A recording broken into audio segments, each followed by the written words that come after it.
What's going on, everybody, and welcome back to the greatest gaming podcast on the internet, the One Up Gamescast. I am one of your hosts, Carl Sinclair, joined as always by my brother from another mother, the man with the plan, Master Chief in the streets, Master Cheeks in the sheets, Jack Gibb. How you doing, buddy? Dude, good, because I just want to say, happy Call of Duty Black Ops 6 Season 2 Reloaded Friday. Yeah, that happened, didn't it? And then everybody woke up to the fact that they had to pay like over $100 for all the Ninja Turtles, and then there was dissension in the ranks, and then the Fortnite kids were like, just so you guys know, we paid $38 and got every single Ninja Turtle, and you're paying like $38 for one. It's like, cool, let's argue. Why are we arguing about this? You know what I mean? We've all been fucked. Everyone's getting fucked here. I do think if we're going to become the Turtles, we just get one each and don't get the same one. Yeah, I like that. I like that. But there's There's three no of way us. I'm buying more than one. What turtle would you want to be? Because I know who I want to be, but what turtle do you want to be? I would go with either Leonardo or Dom. Okay. Fuck. Yeah, Dom. Donatello, yeah? Donatello, yeah, Don. Yeah. I'm saying Dom, and I'm like, hey, why does that work? So yeah, either of those two would be my preference if that works. Where would you be heading? I've always been a Leonardo fan. Everyone. I feel like everyone's a Michelangelo stan, or they love Raphael, right? Everybody thinks that like Leo's like, oh, he's just the leader, and then everyone's like, oh, Donatello, he's the nerd.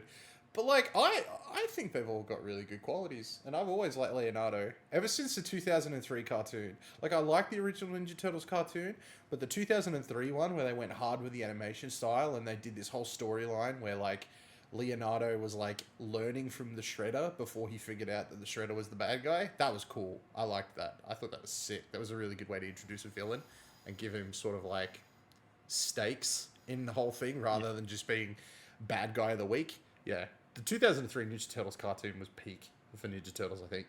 We haven't really gotten anything that great since then. Although the 2008 movie was pretty good. And now this is a podcast about the Ninja Turtles. How you doing, man? Doing good, mate. Doing good. No, it's been a good week of playing video games, but I don't know if the news has really supported the good week of games. I mean, how have you been feeling about it? There's been news. Lots of rumors. But rumors are hard to sort of report on because it's easy when it's people like Nate the Hate and like Jason Schreier who are like pretty credible. I mean, Nate the Hate has really proven himself with all this Nintendo Switch stuff, so I'll definitely like report on that. But yeah, when it's just somebody coming out of the woodwork being like, oh, so I heard from my cousin's sister's daughter's uncle's aunt that they're remastering Days Gone. And then you're just like, yeah, okay, righto, buddy. And then PlayStation announce it, you're like, ah, shit. You know, is it really faster though? That's a big topic we can get into. I think the good thing. So there is a lot of people that are just like, why Days Gone? You know, it doesn't need to be done. It doesn't need this. It doesn't need that. The crazy thing is I think like you can call it remaster if you want. We all know what it is. It's a re-release because only 10 people played it the first time round. So. Yeah, I feel like they should have just slapped like this is the PS5 version, like as in it's just natively runs on PS5, like just has 60 frames or whatever, and here's an extra mode. Like it feels so wrong that they put the word remaster. Yeah, they should just put like enhanced edition or something, or like next gen edition or something like that. You know, I think people would have been okay with that. I mean, it's a great game. I can't wait to play it again. I think it's like I personally like it's like a. This is gonna piss some people off. It's like a top 5 PlayStation Studios game in my opinion. I think it's very, very good. I think the story's good. I think like it's a video game that tells a great story and it's a good time. I think it's good. I'm glad it's coming back. Are you gonna play it? I'm very keen to play it. It's on my list, but there's a lot of things on the list. So I feel this feels like a good opportunity though. Yeah, I think so. I think it'd be good. I think it's going to be that really good game of like, we don't really get lulls in like the year anymore whereas like back in the day you'd have like video game season, which felt like from end of August to start of December. That's when you'd get everything that you wanted to play coming out. Yeah. But like ever since like people started like creeping into February and a couple at the end of January, now it's just like all all the time video games coming out. Like I've literally got I've got stuff in the backlog now, like Dynasty Warriors Origins I've got to play. Couple other games. I've got Avowed that I've just started. Monster Hunter comes out in a week. And then we've got like all the Xbox games coming out with like Doom's coming out soon. We're gonna have South of Midnight, Expedition 33. It's yeah. There's a lot going on. There's a lot going on all the time. But Days Gone will probably be that one where it's like, it'll be that thing where it's like I sit down to stream, and like you're like, oh dude, I might be on a little bit later. I'm not sure. And then Jake's like, oh, I got set champs, and I'm like, what the fuck am I gonna play? What do I play? It's like, maybe I'll give Days Gone a go. Like, that's when it'll be like, godsend. Bloody godsend. Do you think, just like keeping the zombie theme going for a moment, do you think State of Decay 3 is going to be massive? No. I don't think, I don't think it's going to come out of there. You know, I think State of Decay 3 has a really good chance of being Kingdom Come Deliverance 1. Where it's like, I don't think people are expecting much from it, but if they really have put the time in and they really have like at a ground level thought about what makes a really good zombie game, what are things that people want that we can build upon after launch. I'm not saying they're going to launch it in a state of it doesn't work, Redfall. I think they're going to launch it in a state that it works, but they want to build upon it and make it into the ultimate State of Decay. Because I think they've had 2 shots at it, and I think they've got really close a couple of times towards the end of like that game. They've just had a couple of hiccups, so I think they could probably do something with it. It just depends on whether or not they're going to have the support of Xbox. But the way Xbox have been doing things lately, I think they'll have the support they need in order to create the game that they want to make. Apparently the Coalition and who just made Avowed? Obsidian, Jesus Christ. Sorry, really I just had a drink, my bad. No, that's all right. Apparently the Coalition and Obsidian are both supporting Undead Labs to make State of Decay. So they're coming in with Unreal Engine support and coming in with Connected World support and all that sort of stuff. Yeah, I like that. Yeah, so like I don't think there's a lack of support, and I think like Phil Spencer himself really likes the game, so I think that's like part of it as well. But I just kind of like part of me is like, is at risk of getting like the biggest marketing campaign ever? Yeah, and just like flat. it has to be so much more than State of Decay 2, because like State of Decay 2 was awesome, but it sort of just felt like it lacked any scale. Like it, you know what I mean? Like it kind of felt like a single player, like really tight knit sort of game, but then there was no narrative. Like there was narrative, but no like I don't know. It felt kind of directionless. You know what I mean? Like you could just get stuck. I felt, Yeah. but that might have just been my playthrough. That might not have been representative of everyone's, but I just hope number 3 sort of a bit more scale, a bit more pace to it. Do you think this needs to be a massive game for Xbox? Or I think it's one of the few games they actually have where it's an Xbox game. You know what I mean? Like they don't seem to have a lot of that anymore. Like, and to be honest, I don't think it's got a lot to do with like multi-platform strategy. It's just like when you think about Xbox, what are the core franchises that are still around? You know, there's Halo, there's Gears, there's Forza. Fable, I guess, is coming back. Project Dark's coming back. But State of Decay is like, you know, once a generation it comes along, and I feel like if it's a hit, and if they put the time into it, which I thought they put the time into it, whether it's good or bad, who knows? But like, if it's a hit, it'll be a hit for Xbox. You know what I mean? They haven't just brought Starfield. Like, this is a Xbox brewed game that's been ticking away for a long time, and doesn't, like, you know, who cares where it comes out, PlayStation, Xbox, whatever, but it'll feel like an Xbox game. Yeah. And I think that's, you know, from their strategy change in 2018, this is one of the like fruits of that labor that I just think if it hits, it'll feel like all the patience and waiting for them to do something like sort of, you know, paid off. Do you think this stays exclusive to Xbox platforms? No, but if I was in charge, this would be the sort of game I'd put a timed exclusive window on. Yeah. Not it's not even about the sales. It's actually just about making it feel like an Xbox game. I think that really matters for this game. You know what I mean? Like, Yeah, like Doom on all platforms day one, of course. Like Doom's not an Xbox game. Like, as in Xbox are publishing it, great, but it's not an Xbox game. You know, I think State of Decay is, and yeah. I think deserves that treatment and to feel that way from a vibes level, honestly. But look, I'm just talking at my ass. I'm not a marketing person. I'm not in the focus rooms. But I just think this game is a bit of a sleeper, and if it comes through, it'll end up mattering potentially. Do you think it will be seen as a success if it hits? I'll explain myself after I say it. But do you think if it hits Division 2 levels of success, do you think it will be seen as a success? Like a game that comes out, hits hard in the moment, and then really just doesn't really get thought about again, but the community that play it love it and keep it alive to the point where, like, we're getting a Division 3, they're literally on like year 8 or something of content. Like, do you think they see that as a success, or does this need to be like Game Pass selling, console selling sort of game for them? No, I think Division 2 is fine. I think it needs to be that level of success where, yeah, big launch, people play, drop 20, 30 hours in, have a great time. They remember that time with it. And then, yeah, the community, let's say it's 1 million players a year or whatever, keep it alive. Like that, I think would be more than enough. It's just one of those few games that I feel like over the years, like people who don't have an Xbox have been interested in. Like even think about Halo Infinite, right? Halo Infinite comes out.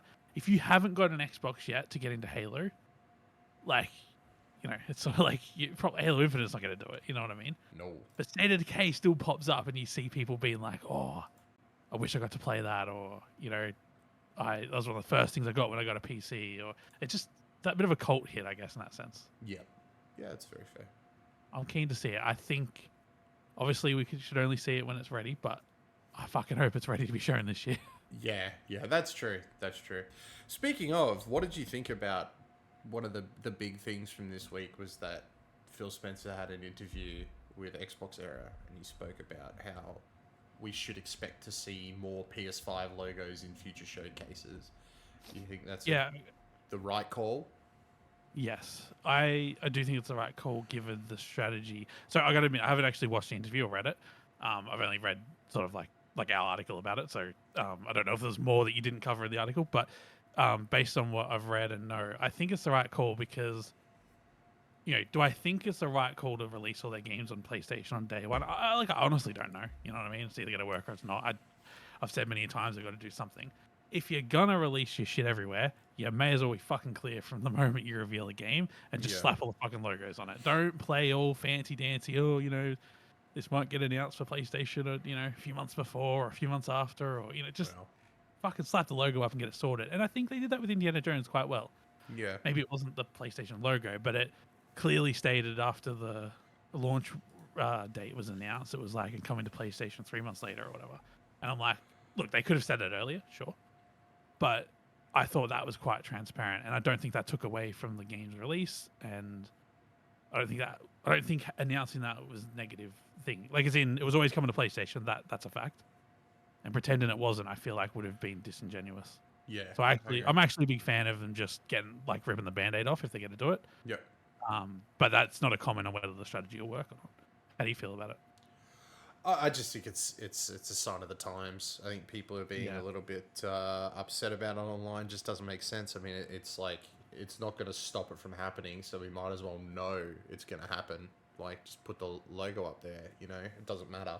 It just saves the conversation. There's never a positive conversation. Yeah, exactly. We can sit here as much as we want and go, it's a good thing more people play the game, of course, but it's not discussed in a positive light. Like, the context never comes through. Question on the reverse, though. Like, eventually PlayStation's going to put some games on Xbox. I'm a firm believer of that. I don't think The Last of Us Part 3 is going to drop on both consoles.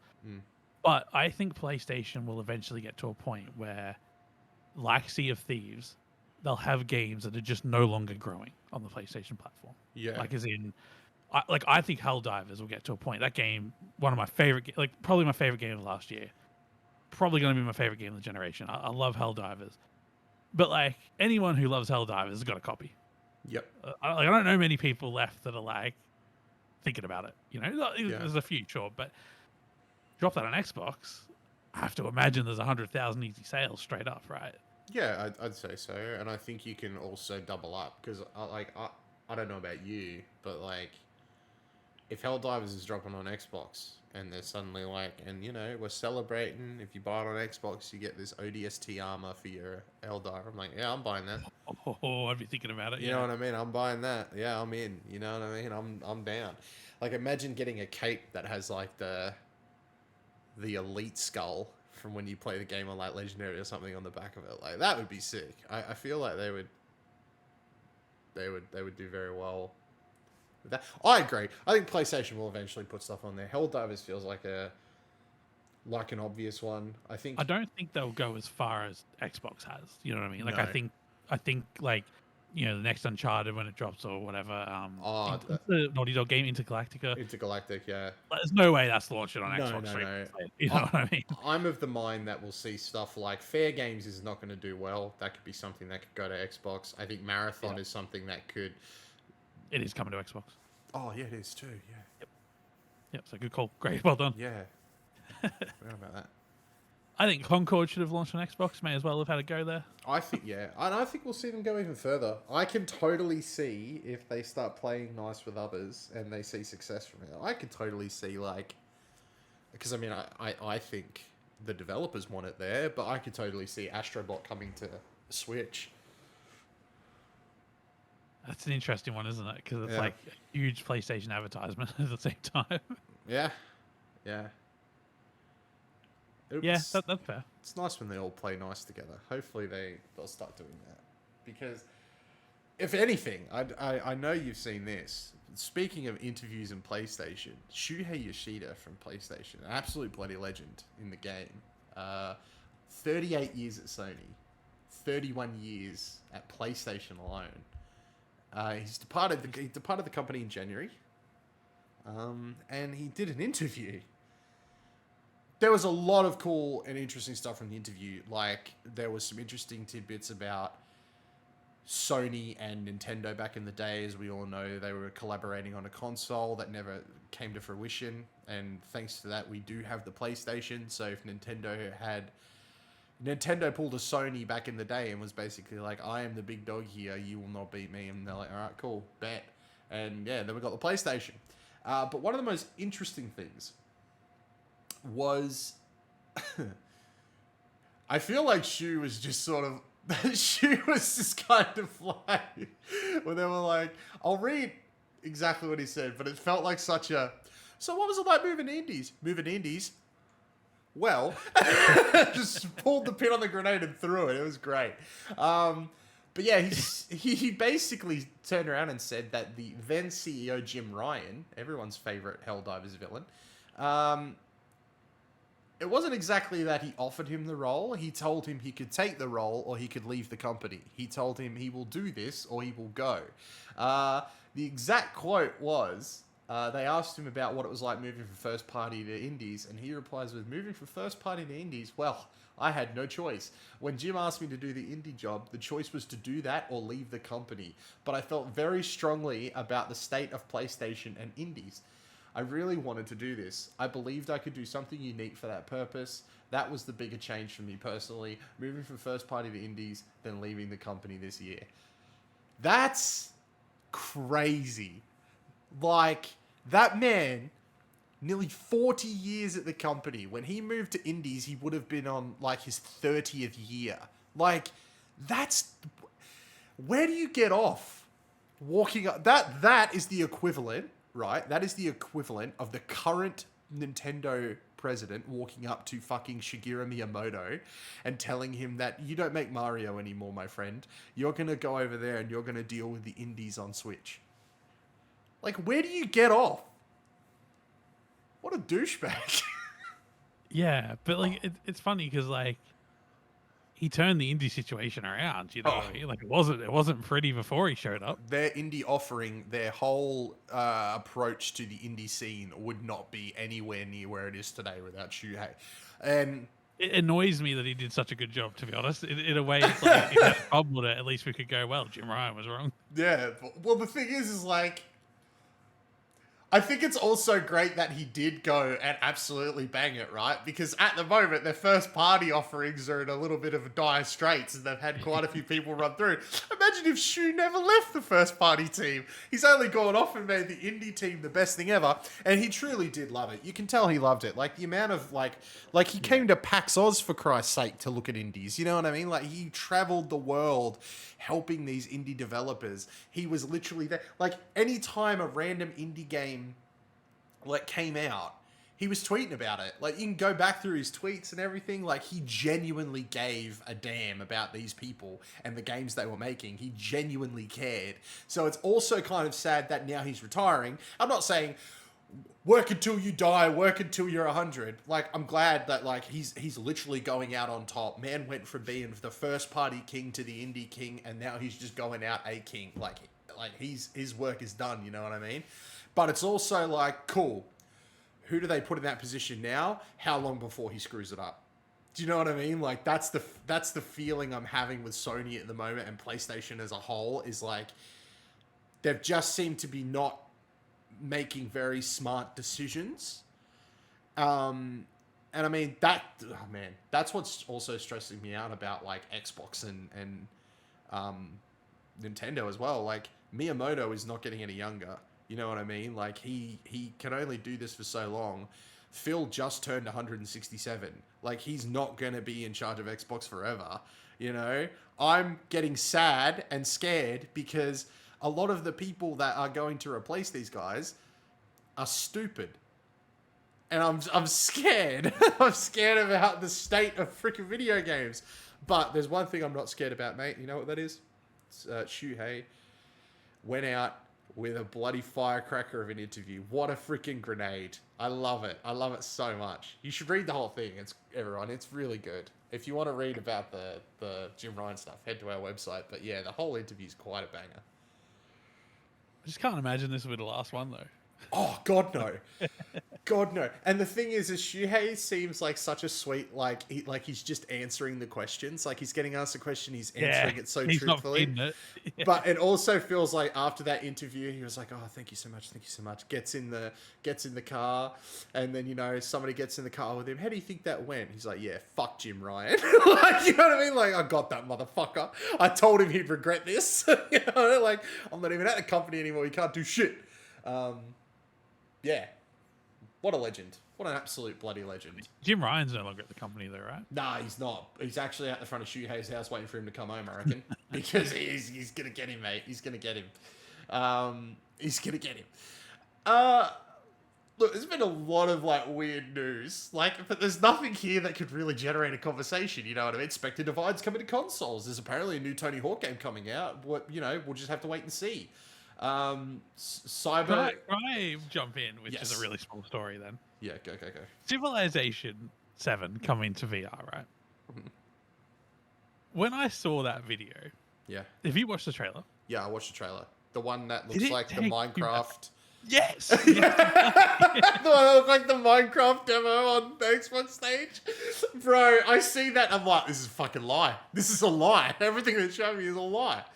I went back and watched the Minecraft reveal at E3. What year do you think that was? I feel like it's like 2013. It was actually a little bit later. What, 2015? Yeah. Wow. Yeah, it was. At least I was in the ballpark. That's pretty good for me.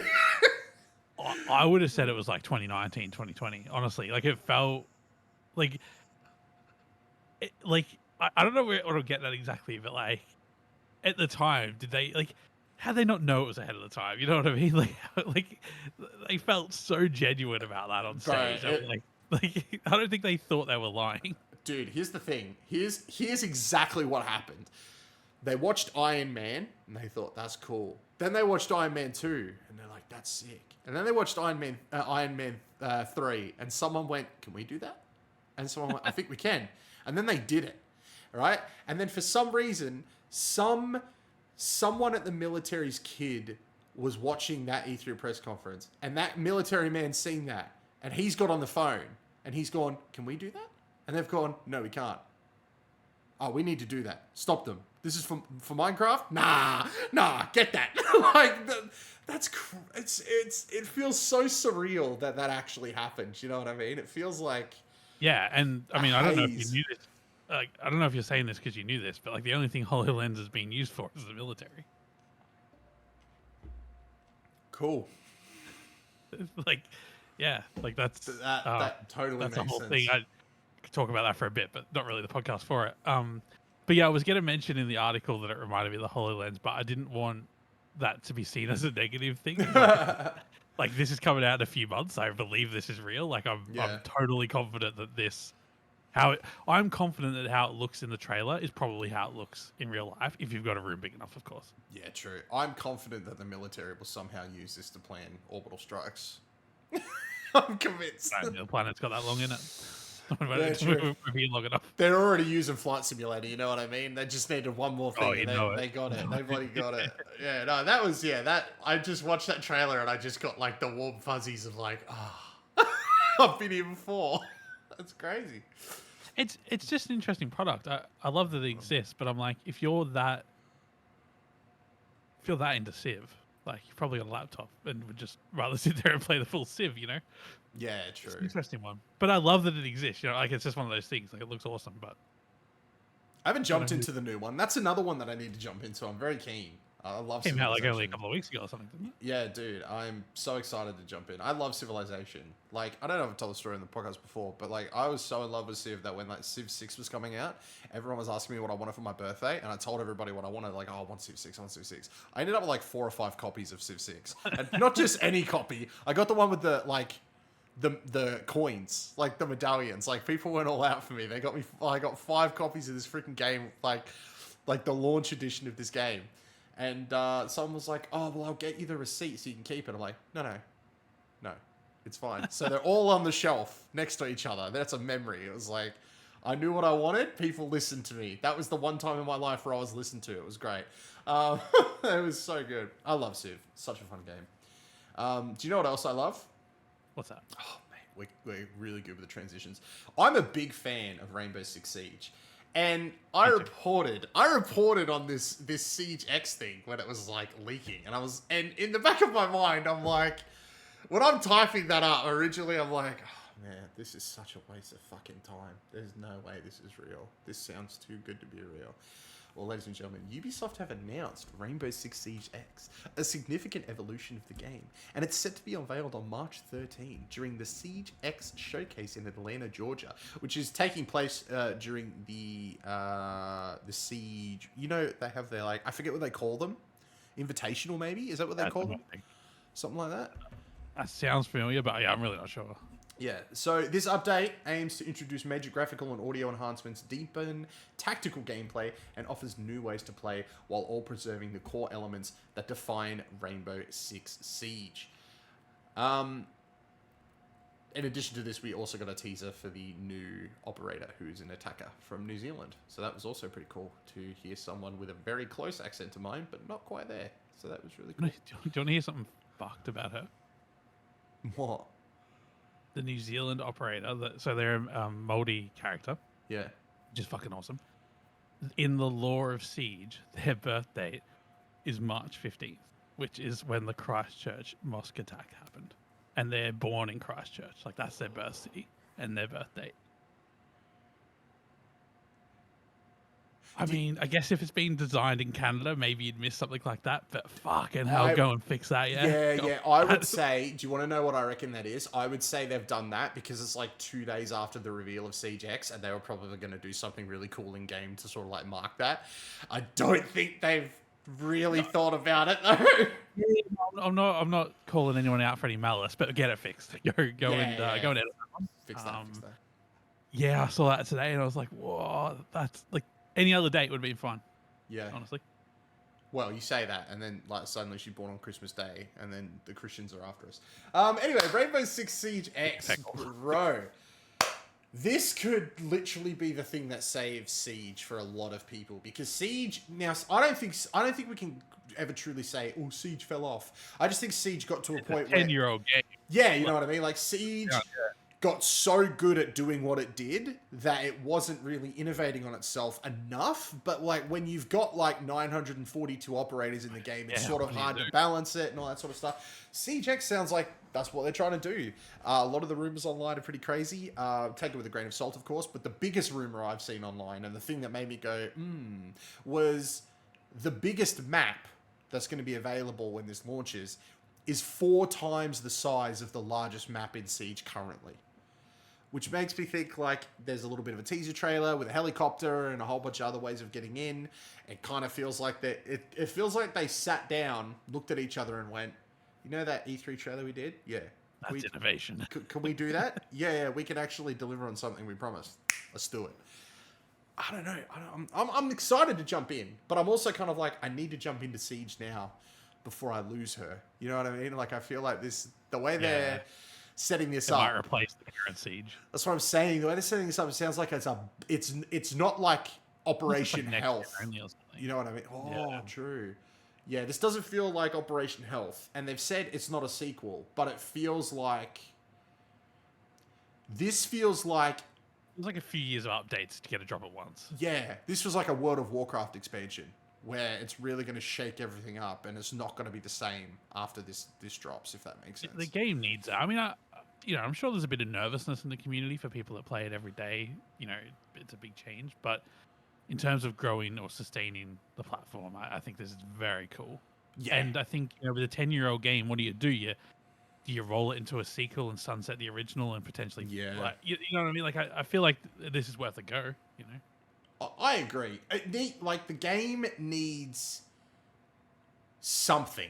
Like, just something. You know what I mean? Like, adding new operators, adding new maps. Like, you can only do it so much before you've got too much, if that makes sense. You know, when people say, oh, you know, you can never have too much? I think Siege is finally getting to that point where there's almost too much, and people are only playing what they believe is like meta. So there's going to be a lot of characters that just aren't even used. So why are we adding in new stuff to just join the pile of stuff not used anymore after a certain point?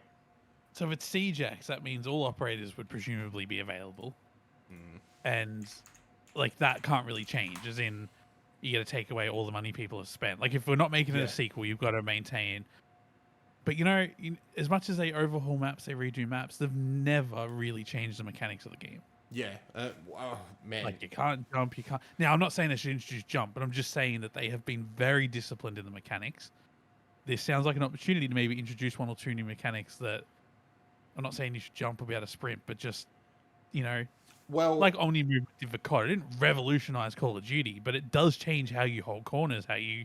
like hide, like it mechanically changes how the game's played, and I feel like that's what Siege needs. But there does appear to be a bit of that in the actual trailer.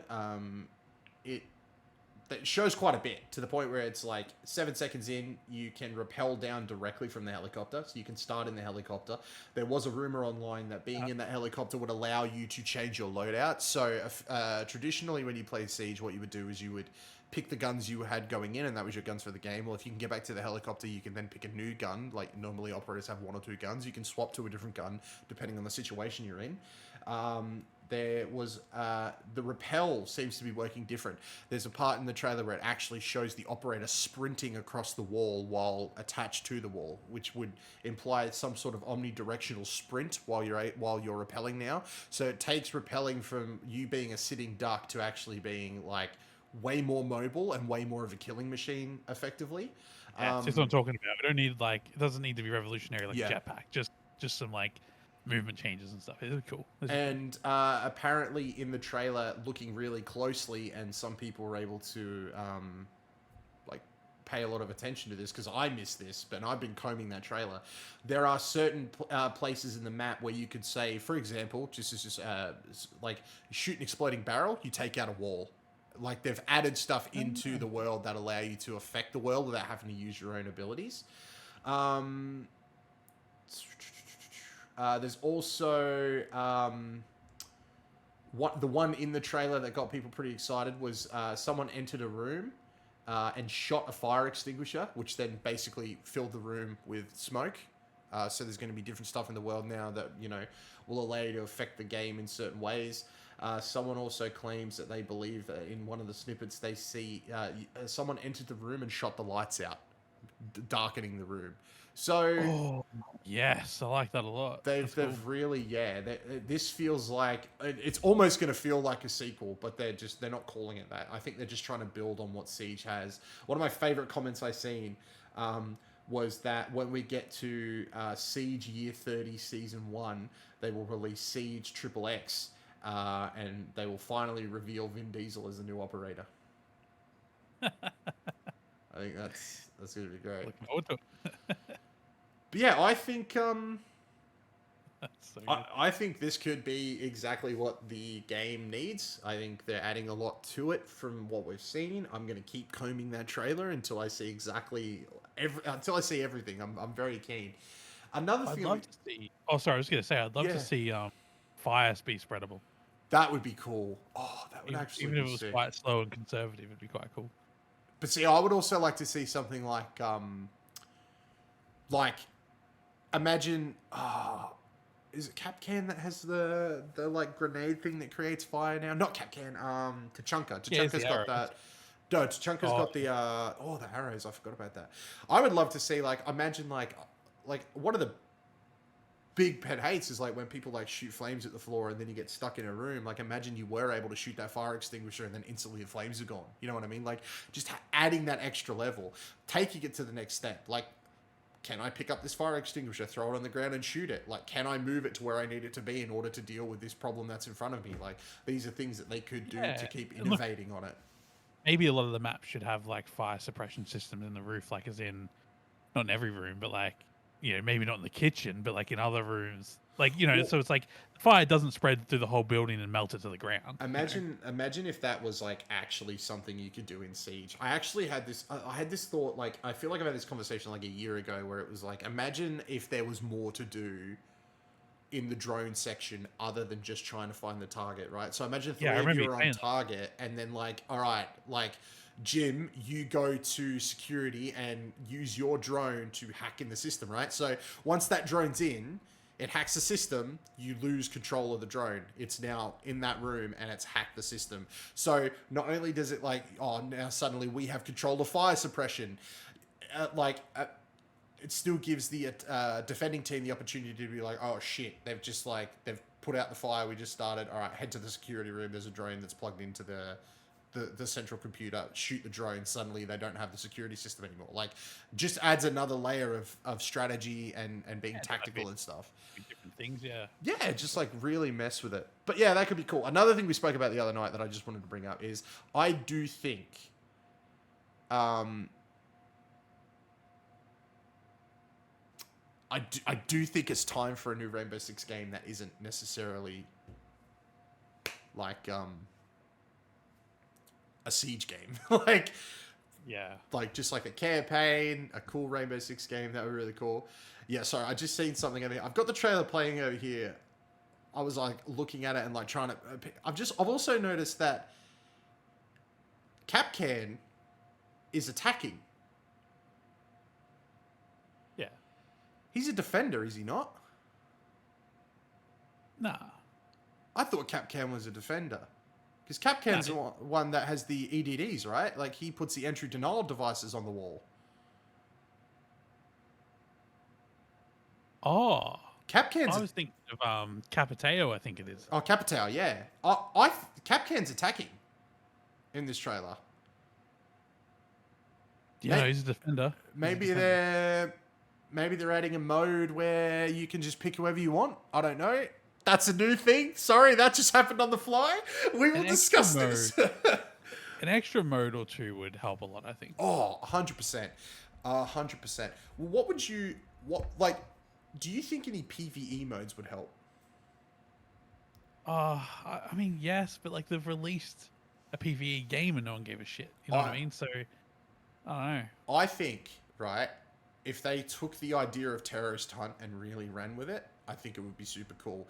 Take 2 or 3 maps, take this map that's 4 times the size, actually have objectives within the map. Also a great way to teach people the new movement, the new weapons, the new things that we're going to have. Like, literally, let us go in, let us clear a room, make it like super hard difficulty.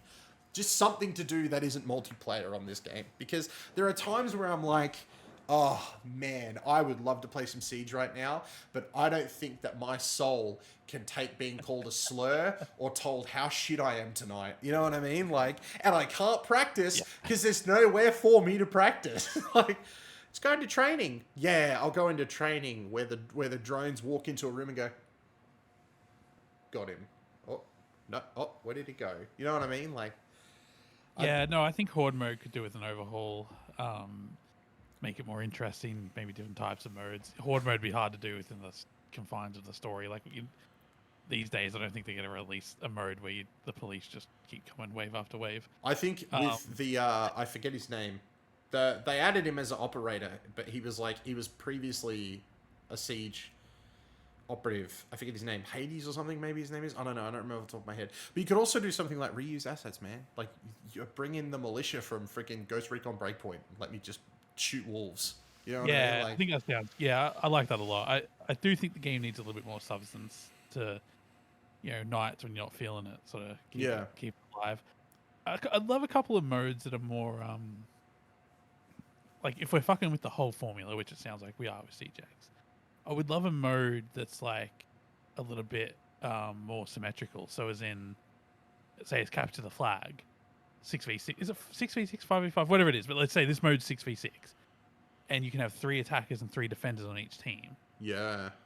And so the idea is like 3 people would go off to try and steal the flag, 3 people defend. Of course, the defenders can just walk off. There's nothing stopping them. But it's like we're sculpting it in a little bit of a half your team defend, half the team attack, and the map be a lot more symmetrical. Like, I don't know what sort of building it'll be. Maybe it's a shopping center. I don't know.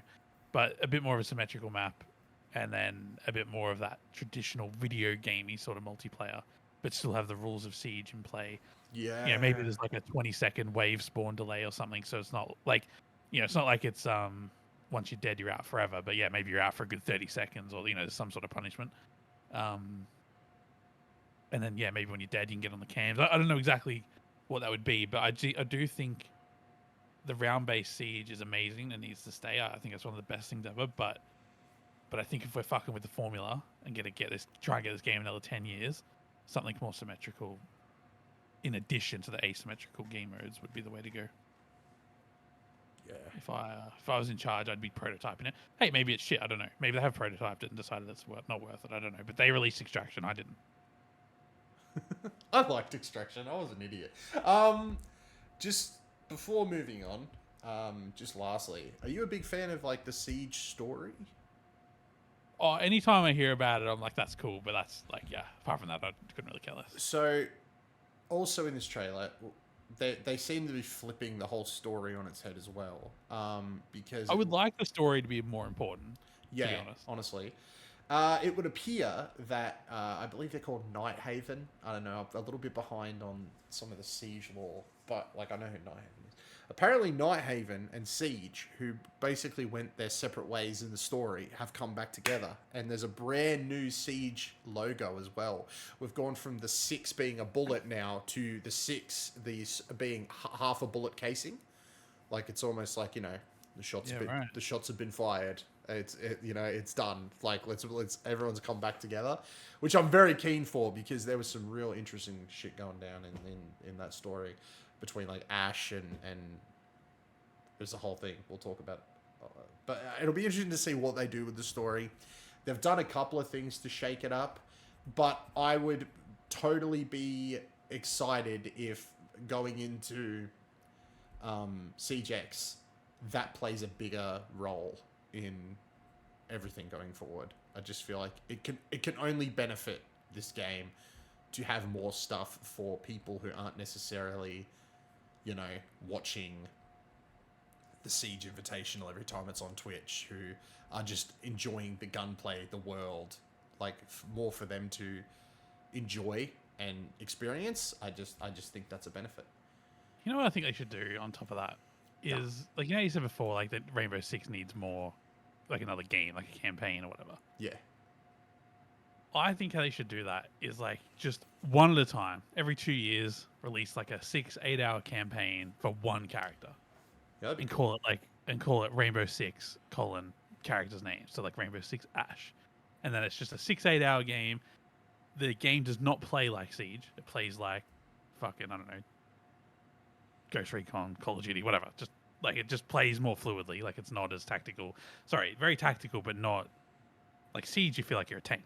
Yeah. I feel like it should be a bit of a faster paced game. You know what I mean? Hmm. But just take these characters and give them their origin stories. Give them their highlights reel. You know what I mean? Like just slowly work through the most played characters or whatever it is. I know that sort of breaks the formula of some of the oldest like Rainbow Six games. Don't get me wrong, but it might be a way to merge everything together a bit. Yeah. Find that middle ground. Yeah, no, I agree. I'd be down for that. Pardon me. I feel like Rainbow Six is like one of the biggest franchises still for Ubisoft. I feel like they should try things, and this is a great thing to try. Let's see what Siege X is first, I guess. Yeah, exciting times lie ahead. Exciting times. Lastly, before we end the show this week, it just needs to be said. A Pokemon Presents has been announced, ladies and gentlemen. The Pokemon Presents is coming. It is taking place on the 28th of February, which makes total sense because it always does. It's Pokemon Day. We'll be getting the Pokemon Presents. I seen a really funny meme that was like, a Pokemon Presents, and it was like most of the word was taken up with mobile games and tie-in crap. And then this little section at the back was what we're actually here for, which is basically what's going to happen. I don't know. I'm actually with the Switch 2 coming out, and apparently like Pokemon Zeta Alpha or whatever they're calling it, not being a Switch 2 game. It is a Switch game, but there are rumors of a Switch 2 Pokemon game. This could be a loaded show. Like this could be a big one. But we're definitely going to see the new Legends game. And for people that don't know, that is the game that takes place in the Kalos region, which is the Pokemon game from X and Y. It's like the French game, but in a weird sort of turn of everything. It's like it only takes place in Lumawai's city. It only takes place in the one city, which is just going to be a massive area split up into different things. So that'll be cool. I think it'll be interesting. We really need to see gameplay or something because we got a reveal trailer and then nothing. Like no gameplay, nothing. So, and it's supposed to come out this year, so hopefully we see that there. And if you want, hey, I'm gonna tell you this. I'll tell you the Aussie times, but if you forget, you can always go to oneupgames.com where we've painstakingly gone to Google and converted the time for you. But depending on where you are, if you're in Perth, it's 10 p.m. on the Thursday. If you're in Brisbane, it's midnight on the Friday. Darwin, 12:30. If you're in Adelaide, it's also 12:30. And if you're in the good old Melbourne, Sydney, Hobart, Canberra, it's 1 a.m. on the Friday. Ugh, yuck. Means I got to get up and go to work later. Ugh. But yeah, keen to jump in. There will be a predictions video because I've got some juicy little predictions. It was funny, I made a prediction the other night and then literally went to Reddit and there was a rumor about my prediction. So hopefully that comes true. But yeah, that should be up before the Pokemon Presents. That happens next week. So next Friday, get hyped because we will be talking about it on the show. If it's a stinker, it'll be a quick conversation. If it was good, it'll be the whole show. Lock in, Jack. Lock in. But mate, thank you very much for joining me. Thank you for having me. Oh, mate, anytime. Let's come back to next week and talk about Pokemons. I'm very excited about it. Ladies and gentlemen, thank you so much for listening. We really do appreciate it. If you would, we would very much appreciate it if you went over to oneupgames.com, liked and subscribed to the YouTube, showed us some love on the social medias, and if you want to keep up to date with everything we're doing, you can definitely go to oneupgames.com. That has links to everything that we do, Twitch, YouTube, and all that fun stuff. Follow us on the podcast service of your choice. We're available on how many podcast services? One?